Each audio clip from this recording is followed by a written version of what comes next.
Hey, let's talk about wall reinforcement. Now, every retaining wall system that's in the world has to be reinforced at some point. If it's a panel wall, they're using steel ladder grids, steel strip grids, they're even using polymer grids. When you've got small modular block walls like Keystone and Versalock, they're using geogrid reinforcement like mirror grid or Centene grid. What else could I say? You know, even if you've got your big blocks like Big Block or Stone Strong or Ready Rock, those also employ different types of reinforcement. Even an old railroad tie wall, they would use wood dead men. They'd take a tie and run it straight back into the backfill and have it nailed in or pinned into the facing. So the facing themselves is not always doing all the work. And that's what we had to account for with this. These walls can be built pretty darn tall without any type of additional reinforcing behind. But then when we wanted to build them taller and we needed reinforcement behind, I wanted to find a very elegant way to connect it. And I wanted a very elegant and efficient means of reinforcement. Well, that brought me to Paraweb, which we call our smart grid. Paraweb almost looks like seatbelt strapping. It's very thin, very supple, and this is extremely strong. And it comes in a variety of strengths. And it comes in rolls, just a full roll is just a little bit bigger than this.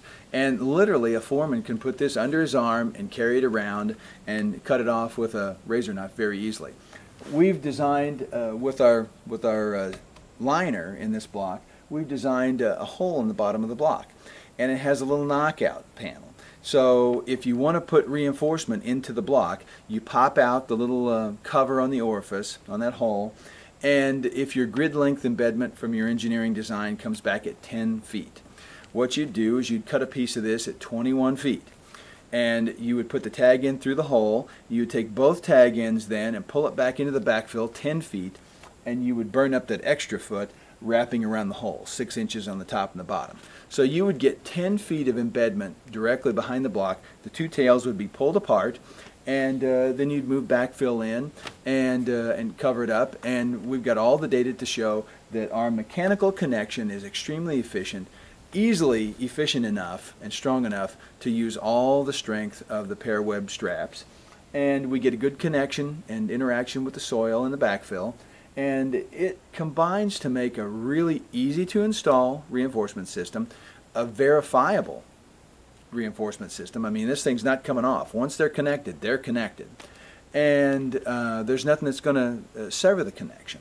And it makes a very inexpensive design because we can use this with varying coverage ratios for the loads applied on the wall, and it works out to be in everybody's advantage. And it's another one of those elegant solutions that comes with the SmartSlope system. Thanks a bunch. I hope you get a chance to use it and give us some feedback.